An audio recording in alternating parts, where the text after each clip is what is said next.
Oh, you black monkey, go back to where you're coming from. I was sexually harassed, and I remember that even when the cold came, we had to like manage one winter jacket. Back in Nigeria, my partner and I had separate accounts, but right here we have a joint account. Do I want to take the case to court? Will I write a statement? I was like, yeah, I would. Because if the foundation of a relationship was not right from Nigeria, UK will test it.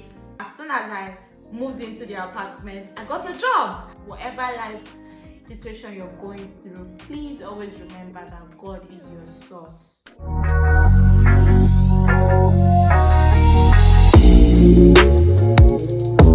Hi guys, and welcome back to my channel. I hope you have your bowl of ice cream ready, because we don't do popcorn here, it's gonna get stuck in your teeth. But anyways, I hope you have a bowl of ice cream and some snacks, because things are about to get juicy. Yes, I'm going to be talking about my life after 1 year in the UK. It's been 1 year and I think 2 months since I moved to the UK, and this is the life after. So in this video, I'm going to be talking about how my life has been in the last 1 year since I moved from Nigeria. I mean, we all moved together. You guys moved with me. But yeah, this is like the honest truth of what has happened, what is currently happening, and also what I have planned for the future.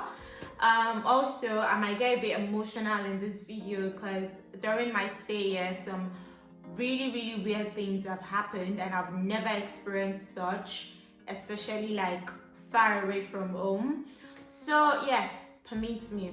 So before we dig deep and get all emotional, I am doing something new for the first time, and that is wearing a very small earring. I really don't know what they are called, but yes, I am wearing a very small earring for the first time since secondary school, and I think I love it. So I got this versatile, affordable set of jewelries from Miss Blue, and they're very much environmentally sustainable. I got the round cut moissanite Chanel set hoop earrings, and they're high quality alternatives to natural diamonds. I also got this 5mm freshwater pearl moissanite Seco fashion pendant necklace.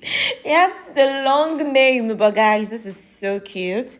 I handpicked this necklace because of how versatile it is. It is suitable for any occasion, whether it's gifting, anniversaries, love, friendship, name it. And it is also the perfect Christmas gift for yourself.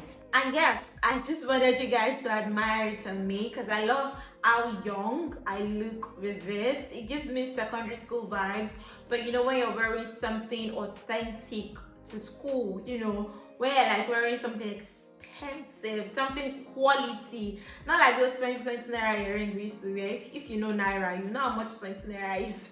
It's less than £1. Thank you so much, Miss Blue. I'm going to be putting my discount code on the screen for you guys to get some off your orders. You need to start doing big things now that you're still in 2024, so that when you get 2025, you're doing bigger things. I don't know if you get my point. It's girl math though, honestly, it's girl math. But yeah, thank you so much, Miss Blue, for this. I really do love them. I feel like I could sleep with this earring and never take it off because it's so small. It's so cute. Anyways, thank you once again. Okay, now moving on into the video. Okay, so where do I start from?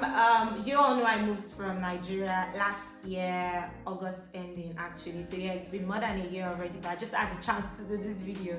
So yeah, I moved last year, August ending, with my partner, and we moved to the UK together. I came to school as a student. I'm currently doing a 2-year master program in public relations and digital communications, and the second year is supposed to be my placement year, and I'm currently doing my placement. I'm working full-time with a very lovely company here in London, and I'm working as a marketing assistant also, you know, while doing my placement. And yeah, it's been going on so well, so good so far. But I just thought to like give you that backstory, so in case you're like watching this video for the first time or seeing it for the first time, you understand where I'm going.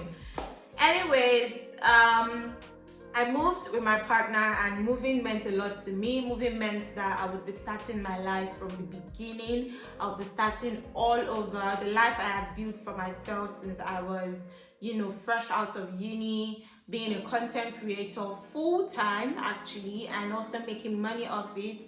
I was getting followers on TikTok, Instagram, but maybe not YouTube, because I wasn't so active on YouTube in the last, I think, 2 years before I moved. But my Instagram and TikTok was blooming. I got like over 40,000 followers on TikTok before I even moved. And my Instagram was on 20K before I moved actually. And life was going all well and good. I had an apartment in Lagos mainland, and furnishing the apartment, got me like a lot more followers, because I had relatable stuff, and I got more brand deals. I mean, before I left, I was already earning 6 figures from content creation, and I was this close to like making my first 1 million when I moved. In fact, I had the project already in my hands, but I had to let it go because I was moving to the UK. So yeah, coming to the UK meant starting afresh. I didn't have a plan, so to say, because even coming to the UK wasn't really planned for me. It all happened within the space of 6 months, and it all happened so fast. In fact, while it was even happening, I was doubting it, because I mean, my life was really going on well in Lagos. So I was like, if I get the visa, do I really want to go? Is this something I want to do right now? But another thing was that I had like a relationship with God that would always, take sacred. And when he said move, I mean, I couldn't say no to my Lord and Savior. I had to move. So I just had to trust the process and trust that he that made me successful back home would establish my steps in the new country I was moving to. So that was the mentality I came with. But was it that way? It was actually, but it took a process. So for every good thing that happens in life, I mean, you have to learn some lessons, you have to go through a process. And I went through that process basically. So moving to the UK, starting school, I started going to uni in September, and during that period I was trying to look for a job. My partner and I were trying to look for a job, and because I'm bound by 20 hours a week, it made more sense for my partner to have like a full-time job that would pay him much more than I would. And so it became an issue when after like 2-3 weeks he hadn't gotten a job, and I had gotten an offer as a waiter with like one of the biggest hospitality agencies in London. It was going well, but it was still just 20 hours a week, so I was getting worried. And also our living condition wasn't what we expected it to be. I mean, living Nigeria, we didn't save, we didn't have savings. I'll just be very honest with you guys.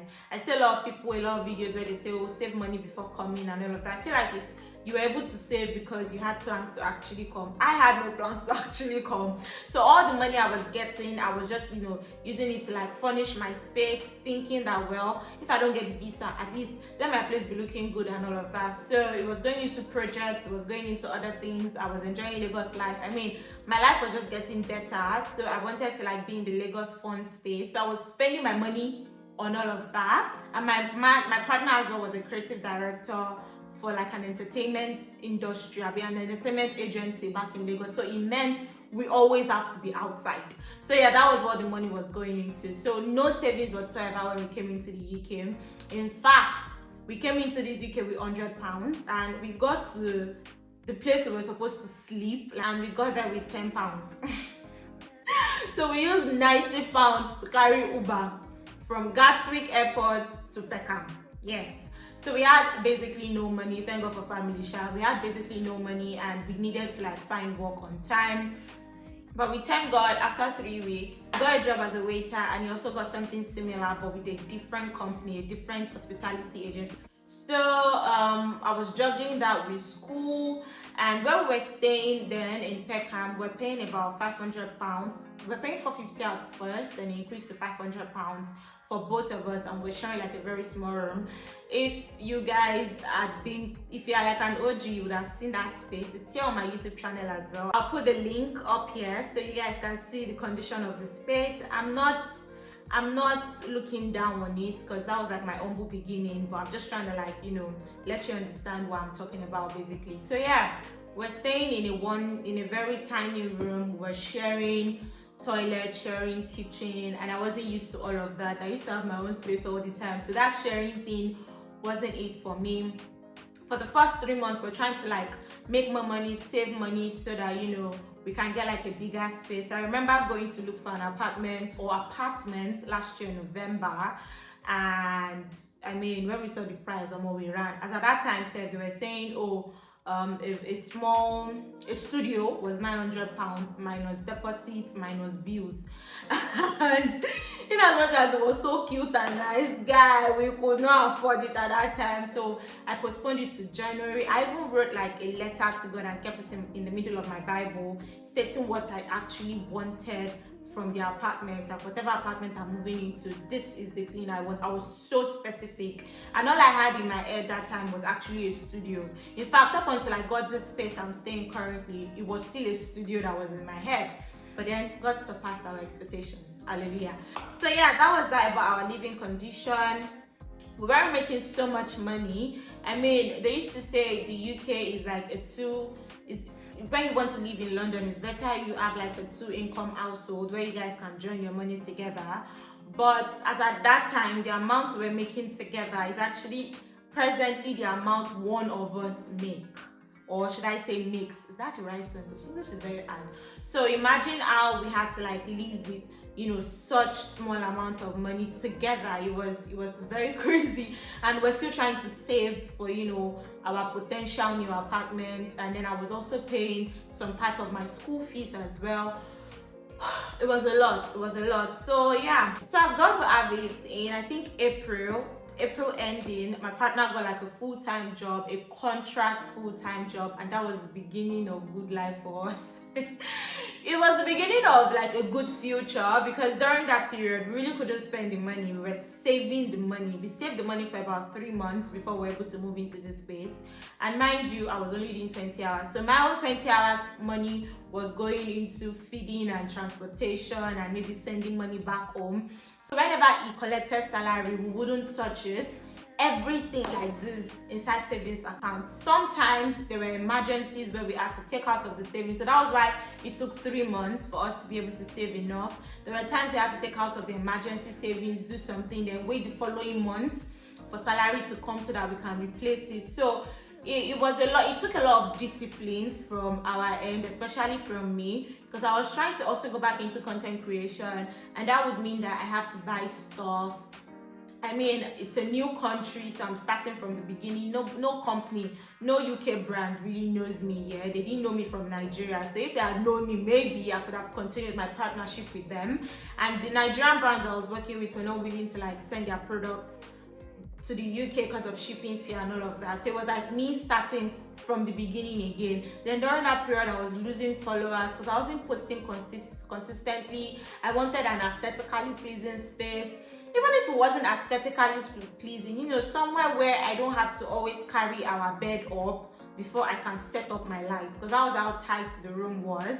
And I know a lot of people said, oh, shoot outdoor content. Outdoor content requires money. If I enter cafe to say, okay, I want to quickly just shoot one very nice side content, I have to buy coffee, don't I? I really could not buy coffee. It was that bad. Buying coffee that time was like, you're being luxurious, you're going for the luxury life. We only bought things that were extremely necessary. And I remember that even when the cold came, we had to like manage one winter jacket, because, you know, we just wanted to like save up money to get here. So yeah, it was quite tough financially until April. And even when April came, a lot of things was going into savings. And as God will have it, our money was complete in August, towards August ending. And as soon as I saw that the money was complete like this, before another emergency will come again, I had to start looking for apartments. But before I did, I placed it in God's hand. I did like a TikTok series on that. I'm going to put my TikTok handle on the screen for you guys to go watch it. I did like a story of why I did not rent some apartments and why I rented this one, so you guys can go and watch that. But the summary was just that, you know, I literally had a dream that I shouldn't rent this particular kind of house. I should go for this type. And I don't know why, but I felt like God just had a reason. God always has reasons for everything, so I had to obey. So yeah, within like 2 weeks, I think a week and a half, we got this place, and it was so fast. In fact, I don't think I've told you guys this before, but getting this space, we were not actually qualified to get this place. We're staying in an apartment where, as at that time, 2 people needed to be on a contract, and the contract needs to be over £55,000 a year, or I think over £52,000 a year, for them to be able to rent this place to you. Now, unfortunately, during that time, only my partner had a contract, and it wasn't even up to 40k, and I was doing student part-time stuff, so I didn't even have a contract. So they were like, oh, look for a guarantor, and God bless, from Avestas, London. So at my church here. Very good church. So that was how I was able to get a guarantor. And even everything just happened so fast and so good. Within like 2 days, we were approved, and they were like, oh, come and pick up your key next week. And that was it. Now, the beautiful thing was that as soon as I moved into the apartment, I got a job. I got a contract job, which was supposed to be for my placement, and although I almost missed the deadline for the placement, for the offer letter to be submitted, in fact I had missed it. I was 1 week late. I had to beg the school to give me like extra 1 week, that I believe that this interview I would ace it and they would give it to me. And that was like the 3rd interview I would be getting within the space of, I think, 4 or 5 months that I've been job hunting. So I don't even know, I literally really thought that they would give me the job. And as I had thought it in my head, so that was how it was. I really aced the interview, and I was given the offer letter like the following week. So I met up with like the deadline I gave school, and that was how I started the new job. So last week in August was when I started the new job, and I wasn't, so when I moved in, we were worried that, oh, we'll not be able to pay the rent of this place, because hey, I'm still doing waiter, I'm working as a waiter 20 hours a week. How is that money supposed to be enough? Plus my partner's rent, salary, then we have to like feed, transport, send money back home. Like, how are we supposed to survive? But God literally said, stop worrying. Need I tell you to go to London? Me that told you to go, I will sort it out. And that was actually what he did. And since then, it's been good actually. We thank God about that. Now, moving on to, I think I've talked about my work. So currently I work as a marketing assistant, and how everything happened was just all God. It was really, really orchestrated by God. And funny enough, I'm like, you know, when people talk about racism and stuff, especially in the workplace, I've not experienced it because I don't look out for it. Even outside, like in public spaces, I don't look out for racism because I don't care. I'm here to do my stuff and move on. So if you like racist, I don't need to notice if anybody's racist or anything. But like in my place of work, I'm being treated like a princess. So I'm like the youngest in my team. I feel like I'm the youngest in the entire office. And you know, because of my very extroverted behavior, my bubbly behavior and personality, everyone just loves me, and I really thank God for that. I have like very good managers that I work with. My boss is fantastic. And actually, I'm like the only black person in the office, but I have never for one time felt like I'm the only black person. In fact, sometimes I get so lost in conversations that I have to remind myself that, Beauty, you are black. Like, get yourself together, because that's how, you know, free everyone is. I'm not even sure they realize that I'm black, because we all just, you know, it's very equal. Everything is like, it goes on well, basically. So I've not experienced racism. I feel like I have with like bus drivers and all. And when it happened, I just took my mind off it, that, well, that's your business. As long as, one thing I believe is, if you're not hurting me, I mean physically, there's nothing you will say that will pay me. Oh, you black monkey, go back to where you're coming from. It's you that know me. I've seen myself in the mirror. I know that I don't look like a boy. I don't look like a monkey. So it's you that I know where you saw black monkey from. Actually, when I was working as a waiter, I did get like that racism vibe from a very drunk customer. But see, it did not pay me. Like, it didn't even enter here to come out from me. I just dusted it off like, bro, it's not going to reduce the amount of pay I receive. So that's the people's business. So yeah, I haven't experienced racism, but my partner has in his previous place of work, and it was one of the reasons why he quit and stopped working there. And I mean, I really didn't even see it as racism, because the way I live life, I don't really put like so much meaning into some things, especially like very deep and serious things. I don't put meaning into them because I'm an overthinker. I get worried a lot, so I don't want that to like make me too worried, and then it will now restrict my success in a new country. So me, I don't used to. But then he did mention several cases where, it was racially profiled, and I honestly couldn't relate. But yeah, that was that. Now talking about relationship and making friends, I haven't been able to make like one close friend since I moved. Even back in Nigeria, I really did not have up to 4 close friends. So I mean, coming here was almost totally the same. At some point, I craved friendship so bad that I would go to bed and cry, because I'm like, I really just need people around me. I did get some friends that we went to uni back in Nigeria. I met some of them here. They helped me in my journey. I would really give that credit to them. But we stopped being friends, basically. We still say hi, hello to each other, but we're not like as close as before. And I just feel like it is growth. Sometimes, like there's this Nigerian adage that says 20 friends cannot play together for 20 years. So I'm beginning to understand that. Growing up, I'm beginning to understand that, and I'm not fighting it anymore. But since that time, I've not been able to make new friends. I have colleagues at work that I talk to. I have people in church that we talk. But I'm this kind of person that I'm too forward. Like, I always like, if you talk to me and say hi to me and I like you, I'm already reasoning or imagining our life together in the next 5 years, how I will be babysitting your children for you and you'll be doing the same for me, how I will be taking fun trips out and all of that. I always like overthink things. So when you don't give me back that energy, I feel betrayed, I feel hurt, and I just go back into my shell. So I've realized that, and it ruins a lot of things for me. So I think I'm just learning how to not expect friendship back from people, even if they extend hand of friendship to me. So I know I have people in church that I could actually say, oh, this person is my friend, but I'm very cautious to not say it, because I don't want to call them my friend and they will not see me as a friend as well. So yeah, that's just still the level I'm on for now. Hopefully it gets better.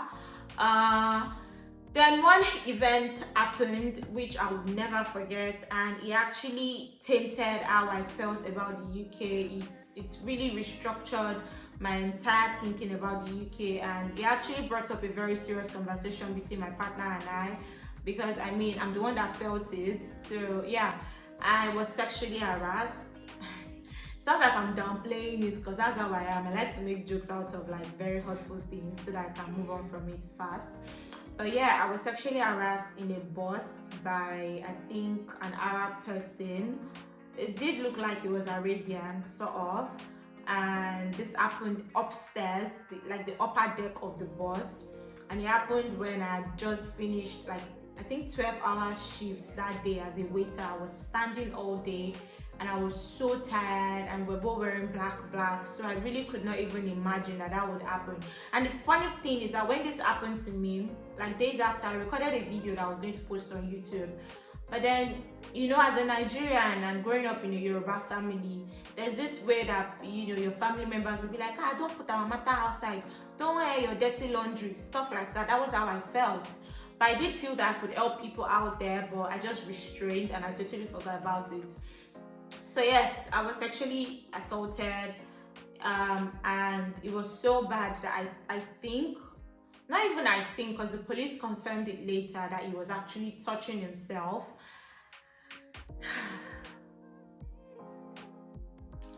Yeah, it was bad. I remember getting home that day. My partner wasn't home yet. I went into the toilet. I took off my clothes, like I yanked it off my body. And I went into the bathroom. I was under the shower crying and trying to scrub. It was like I was trying to scrub the guy's hand off my body. And what actually even happened was very weird, which was what made me even feel stupid in the first place. His hand was on my lap, and I had no idea whatsoever that his hand was on my lap. And that was because I was carrying a school bag, which was on my other side of my lap. Then I had 2 phones on with me. My second phone was also in my pocket. So it was like both of the laps were already heavy, like stuff was sitting on them. So the guy who touched me was like a very lanky person. So when his hand touched my lap, somebody that was on 12-hour shift, I was so tired. I had no idea that it was his hand. I did not even imagine it. It was when, I think after 10 minutes, when I wanted to like change my body position, that I just saw that hand go up. Like, I'm like, where's the hand coming from? Then I felt that warmth, like, you know, when someone has just touched you, that kind of warmth. And that was when I knew. And then I already got up. I wanted to scream, but my head was telling me, look around the bus. How many black people can you see here? Hope it's not going to turn to a case where it is their words against yours or something like that. And then I got downstairs as well. I looked around and I saw that there weren't really plenty people. I'm like, you know what? Let me just show. And I'm living in an area where, you know, there are black people, but they're like different kind of black people. I don't know how to put it, not to sound, I don't know, but they're just like different kind of people basically. So it's not like Peckham where it's mostly Nigerians and all of that. And if you shout Egbamio, everybody have come to your rescue, stick here and there. But no, it wasn't that situation. So I just got off and yeah, I reported it to the police, and that was even when I had a little bit of trust in the justice system in this country, because they really took the case so serious that I got to a point I was like, hey guys, you know what, I'm not doing it again. They're like, oh, do I want him to go to court? Do I want to take the case to court? Will I write a statement? I was like, yeah, I would, because I don't want him to do this to another girl that I don't know if it's his first time. It was later when I got to realize that I'm the 5th girl who will be doing that too, and he has not been caught up until now. I don't know if the police have caught him, but I just told them to like stop calling me, because the thing dragged on for like 3 months and they kept saying they've not found him, but every time they call they wanted me to like say the story again from the beginning. I'm like, you know what, you're making me relive bad days, please, I don't want to. So because of that, I had this trauma of sitting beside guys in the bus or in the train. If I saw a man sitting and like there was a space beside him, I would literally just prefer to stand, because I mean I was so scared for a while. But another thing about me is I really don't get traumatized by stuff unless it has happened to me like several times. So when it just happened, but I'm like, girl, you have to really move on. As at that time, I really hated other men.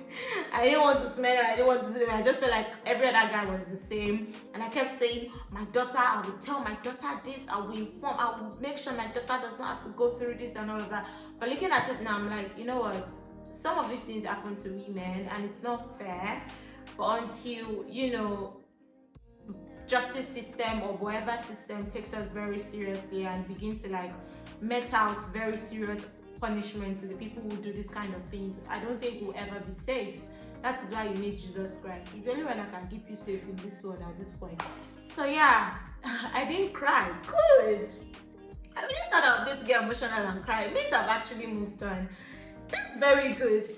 Anyways, yeah, that was one major event that happened that, you know, for a while, it made me feel some different sort of way about the UK in general, about men and about social life and stuff. I feel like I've talked about a lot of things, but I've not spoken about my content creation life. I've been trying to get back on track. I took a year sabbatical leave from when I was actively going to school and studying. And now that I got my new apartment, you would think that I would be dishing out content left and right, but not be so. I have a 9 to 5. I work Mondays to Fridays, and up until October, I was still working as a waiter during the weekends. So I didn't even have time to like shoot anything. I was buying stuff into the house. I was, you know, getting the house all furnished, which you guys have been seeing on YouTube basically. But I really wasn't enjoying the house. I was always tired. You know, I would work Saturday and Sunday just to get extra money to buy extra stuff into the house. And then the bills, you choke. So I took an extra. That was why I kept on, you know, working as a waiter. It was like at that time I was working 2 jobs actively, and then content creation was going to be the third, and I was getting burnt out a lot. I think one day I just got back from work and I've not even been, and the crazy thing is I've not been sleeping in the room. I've put my bed in the sitting room because I've had serious backache. So I just kept the bed on the floor in the sitting room. And that day I just got back from work and I was crying. And I was like, God, just please help me. And I remember hearing that voice that said, quit your second job. It sounded so weird to be like, quit your second job. Although, like, because I do just weekends, I wasn't getting like so much money out of it. But it's actually something was coming every week. Quit again. I was like, yeah, quit your second job, just go back into content creation and give it your all and all of that. I cried though. I'll never lie. I cried because I really liked my job as a waiter. I didn't like the part where we have to stand for hours, but the pay was good. I got tipped. I was working at the O2 so I could see the event. I mean, I was working as a box waiter. I was working as box waiters for like stadiums, Chelsea, Brentford, Aloquint. So the money was good. The money was good. The tips were good. I mean, there was a day I got tipped of, I think, about £200. Money for one full shift. You just get it as tip, just like that. So it was okay.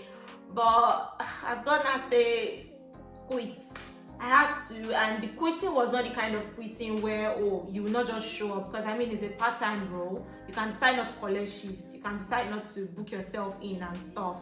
This quitting was come out, like the quitting that I heard was, that I even saw in my dream as well, because I was trying to be stubborn. The quitting I saw was collect your P45 document kind of quitting. If you're not in the UK, collecting your P45 means you're like coming out of the company totally. So if you ever want to go back to that company to work, you have to like start with submitting your CV, interviews and whatever. But I could have actually not just like collected shifts for like a while till I know, okay, I can merge this thing back, and then I go back and they take me back, that kind of thing. But this one I had collect P45 documents. So yeah, the following day I saw myself collecting my P45, and I was honestly worried that I wouldn't have enough money to do some things. But God has actually proven himself well. I felt like maybe the second job was what was helping me with like my finances and all, but apparently it wasn't. It was just God. Because when I make budget of how much we should spend a month to pay bills and do all of these things, the money is never enough. But when it's time to pay that bill, there's money to pay the bill. And I'm wondering, where is the money coming from? I'm not collecting brand, I'm not being paid for like brand work or anything. All this stuff I've been collecting is just PR free stuff. So where is the money coming from? It's God. So yeah, it pays to really be obedient, totally obey. It would not make sense. That is why it is called faith. It doesn't make sense. You just have to trust the process and do it.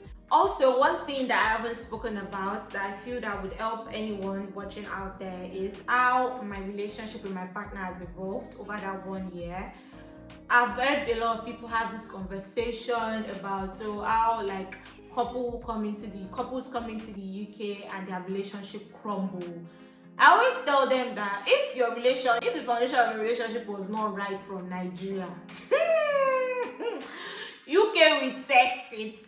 And I would cite an example. Imagine in Nigeria, you were with a traditional man who, you had to cook for him, you had to clean up after him, you have to respect him, you have to, all those uptight people. You now come to the UK, he's now getting to realize that sometimes he will need to cook for himself. Then they now expect that you have gone for 10-hour shifts, you should now still come back and cook. My brother, you will drink garri because even me myself, I never chop. So it was really at some point,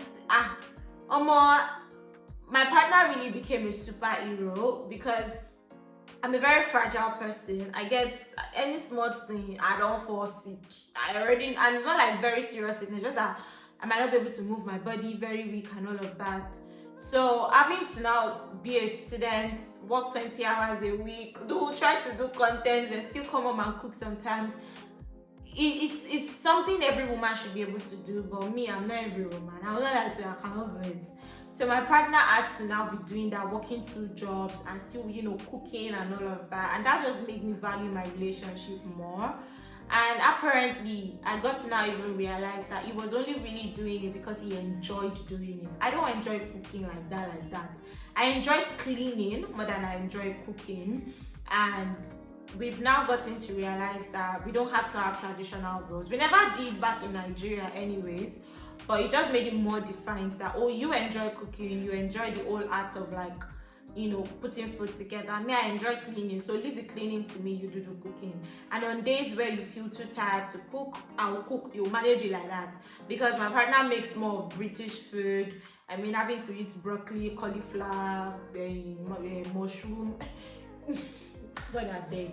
Putting cream inside spaghetti, bro. I'm used to a banner for rice and stew, rice and vegetable sauce. You know, pepper kind of food, but it is well. So yeah, I just do feel that you need to have like a very solid foundation from Nigeria, honestly, before you can continue whatever relationship you want to continue in the UK. And if you're just meeting the guy here in the UK as well, then it gives you more ground to be, to be more flexible, because I mean, he has gone through UK process, you've gone through UK process, so you guys should be able to meet up in the middle and say, Ologbeni, come, I have shifts, you have shifts. Let's be reasonable. Let's find a way to like live harmoniously without having to like kill each other over work and what to do and what not to do and income and all of that. So yeah. And also one thing that I don't really say out, I've not told anyone, is back in Nigeria, my partner and I had separate accounts, but right here we have a joint account. Yes. Although there are like downsides to joint accounts, you will not have your own personal allowance and all of that, but there's also like the pro outweighs the con, basically, because I mean it's a billing country, we pay bills every month, so when we join our income together, it's a lot easier to pay the bills. Whatever is now left, if there's anything even left at all, that's what we now take to like buy stuff for each other. But that now means that there wouldn't be surprises for us. I can't surprise him, he can't surprise me, because if the money leaves the account, he will know and I will know. So it has made like the romantic side of the relationship a bit non-existent. But what we now agreed on is, if there's like a big event coming up, like my birthday or your birthday, whatever amount we make for that week, don't put in, like if I was making, let's say 2005 for that week, don't put in the entire 25 into the joint account. Take some, don't let me know how much you made that month. Take some of it, keep it, and then deposit the rest. That's what we did for my birthday and his birthday as well, and it worked. But yeah, it just meant that like every other time you cannot surprise each other, because I will know and you will know. So yeah, but hopefully in the future we can make more than enough money and we would have like personal allowances as soon as the money comes. But for now, it's a joint venture. So yeah, I feel like I've really spoken about a lot of things, a lot of changes that has happened in my life. If you really want to see more videos on that, I've posted quite a lot of videos on TikTok and on Instagram as well. And currently I'm doing a vlogmas. I started vlogmas and today is my day one. And you might be wondering, you not post vlogmas on YouTube. Guys, you want to kill me? You want to kid me? You want to, I didn't kill me, oh. Go and watch the vlogmas on TikTok and Instagram, please. I'll be posting on those two platforms simply because it's just easy to like shoot stuff in portrait rather than landscape. So yeah, I'll still like try and make vlogs for you guys up until December ending. We'll reset the entire thing again by January. But for now, I'm doing vlogmas and it's on TikTok and Instagram. And fingers crossed, I can see to the very end, because almost today alone, I am tired. I feel pains all over here because I had to record basically everything I did during the day before this moment. And I had to like edit and do voiceover and post immediately. So yeah, it's been very stressful, but it is well. Anyways, I think that's all. As for future plans, honestly, it's in the hands of God. I really don't always like to do anything without hearing from God. So when the time is nearing and I feel that, we're about to like move into a new season, I take it to God, ask him to like give us like, area of specialization, area to pray, basically. Like just open our eyes, let us see what you want us to do. Give us clarity, basically. And even the Bible says that when you ask, you receive. If you don't open your mouth to ask for something, you don't want Jesus to be guessing that you need it. Open your mouth and ask. So yeah, that's what I just basically do. When I know that a period is nearing, like for example, next year I have to pay for postgraduate visa route. Now there is either I do postgraduate visa, pay £6,000 for 2 people, or one of us gets sponsorship or something. Sponsorship sounds like a very good thing, but then when you look at it on the long run, you might be stuck with the same company for years. It has like, everything has a downside. If I pay for postgraduate visa, I'm losing an entire 6K. But another good thing is that only God knows what's best for each and every one. So when that period is almost coming close, like from January now to start to pray that God, I beg, should I save money for postgraduate or should I keep my money and spend it? Yeah, because money is supposed to be spent. Although save, but living in London sometimes, to save, but it is well. Anyways, yeah, that's just what I always do. When I see that that period is almost near, I just begin to commit it into God, and it just takes control. And that's what you should do as a person as well. But yeah, that's basically all my future plans. And you might want to know, are you planning on staying here for like a very long time? Oh, Ma, I am here to stay until Jesus says otherwise and say, beauty, stand up, come and go to another country or go back to Nigeria. If I don't hear that, it's UK, it's London. I'm here for a very long time. I'm not moving anytime soon. I actually do intend on having children in this country, in this London. So yeah, that is the plan for now. But let's see how God will do his own stuff. I feel like this video is already very long, but I'm posting this video to like enlighten people out there and to also come back in the next 6 months, 1 year, to watch all of this progress that I've mentioned and to reflect back on my life, because gratitude is so important.